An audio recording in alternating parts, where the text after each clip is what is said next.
Hi guys, it's Ilya right here, and this is the third part of the Scoutmaster series. Today we're talking about how to maximize our passive scout efficiency. Of course, no light tank is played as purely active or passive scout.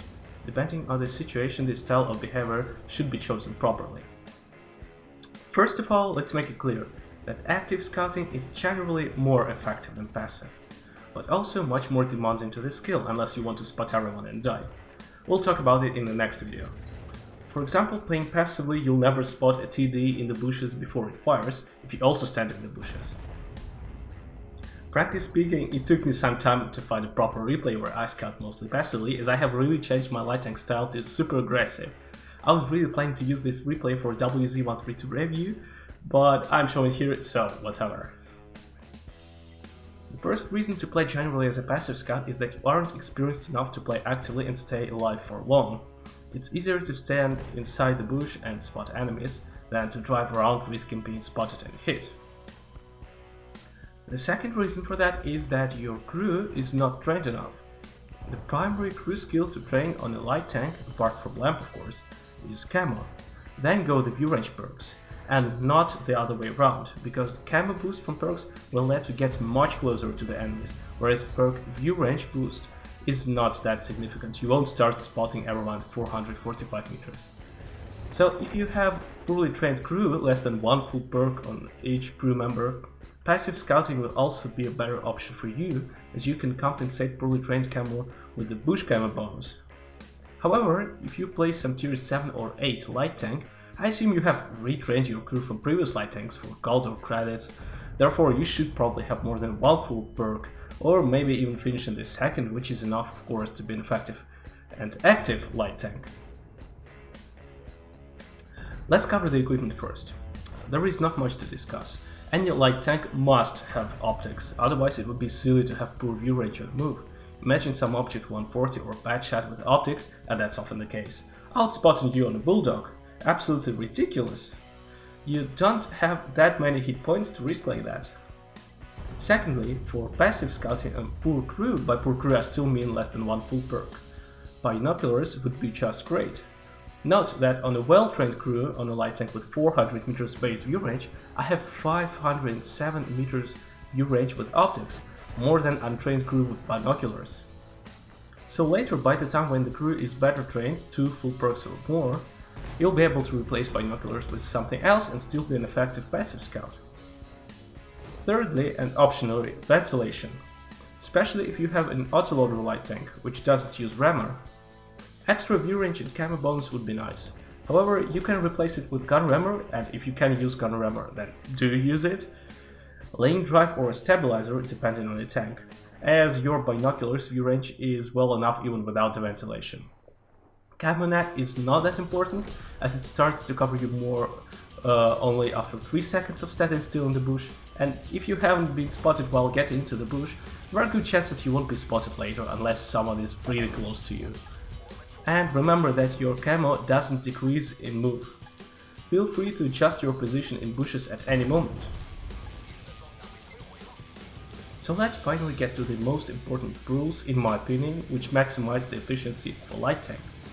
Remember that depending on the situation in a battle, on the setup of your teams, or for some other reason, these rules can be ignored sometimes, but they will still hold as the general guidelines for you.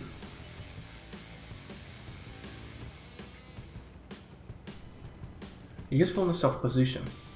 The push you choose to use will be useful for your team in the absolute majority of the cases. Also, keep in mind the number of artilleries in the team. Some positions are great to spot mainly for artillery. In case there is just one or none, you should look for another location to provide spotting. In general, there are 2 main reasons to spot the enemies from the bushes. A. You spot enemies for your team to deal damage, or B. You spot enemies for your team to know where certain enemy tanks are. If you have already given information where the enemy tanks are located, and your team can't deal any damage to them, then what's the point in staying in that bush? You need to change location. Remember that "I spotted everyone and you suckers didn't shoot" is not a valid thing to say. It's light tank's responsibility to spot enemies at the right place, even if your team is doing some bullshit. Stability and possible threats. Locate possible threats to your position. From where can enemies approach you close enough to spot you? Open spaces with a chance to spot enemies from a greater distance are of greater priority for you. Especially be careful while getting to the bush on the front line, as enemy light tanks can spot you on your way. Learn where enemy tanks are likely to be. Your position should be reliable in terms of getting to it and staying unspotted there.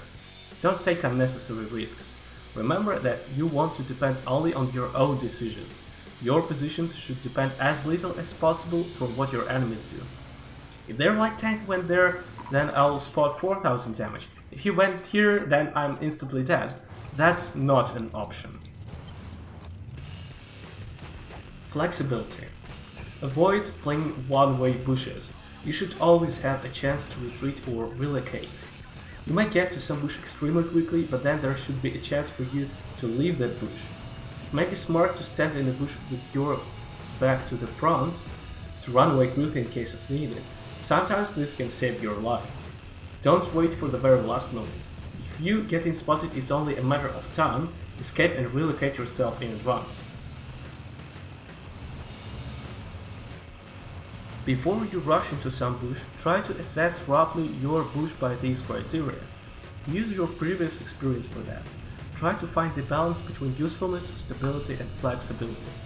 Of course, the bush in the middle of the enemy's territory will let you spot the whole team, but at the same time it's probably extremely unstable, as someone might get too close to you, not even suspecting you are there, and spot you. And you are dead in a few seconds. Or that might not happen and then you'll get a ton of assisted damage.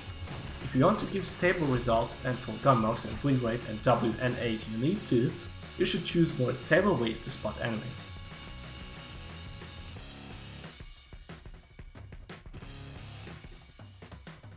So let's try to make an analysis of my position in WZ132. Firstly, there we are standing, and here is the bush covering us from this hill, and we are actually controlling this area, the light tanks and the TDs and the medium tanks which can sometimes be there. I have this line of bushes which covers us from these guys whom we also spot easily, and there are mostly medium tanks, sometimes light tanks, and TDs also love that place. If we look at from here we are, and this is the line of the bushes. So we're still controlling these guys over here. We can also see this area between the hills and this area next to it, where also light tanks and medium tanks love to play. And unfortunately, from the last area, some guys can spot us, especially if we play really tall American light tanks, but our Chinese light tank can also be spotted from here. So if someone gets there, probably it's time to run from here. Also, if someone comes from these directions, which does happen but very rarely, I would say, it's also a threat for us. So if we look from this point of view, so here we are, and there are the bushes, but yeah, they are still covering this area. And these bushes hiding us from them. We can still see this area, the heavy tanks, but if some of them has really nice view range, he will spot us because there is no bush between us. But still, that's kinda a nice bonus. So let's have a look at how do we get there. We just rushed there directly from the base, and there were a lot of obstacles on the way. So we had these buildings, we had a lot of trees over here, and then finally we used the bushes, which are still using to spot enemies. So most of the way was really secure, and take into account that we were literally in the beginning of the battle, it's safe to get there. Now how do we flee from there? Well, that here is a hill which is covering us partially, not fully but partially, that's also a little bonus. But still we can use the same covers as we used to get to this point to flee. You will probably get hit once, maybe twice, so this position is not too good in terms of flexibility. It's so-so, it's not that bad, but in case you need to flee, you can rush all the way to the hill to keep spotting the coming heavy tanks, for example. So let's have a look at the mini-map. We cover this area where the heavy tanks roll out, we cover this area where mediums and lights are, we cover this area where mediums, lights and tank destroyers are. Also this and this area will restrict a lot of enemy movement, which is a really nice result, and it's quite safe in there. So that's a really good position. Try to make this kind of analysis for every bush you feel like taking. Use your previous experience to know where enemies are likely to be, to spot them and avoid being spotted by them. By the way, if you like my analysis of the bush, please let me know in comments. I could make several more videos in some other interesting positions. Thank you for watching. If this video was interesting for you, give it a like, it helps to promote the video. Share it with your friends and clanmates, and subscribe not to miss the next part of the Scout series.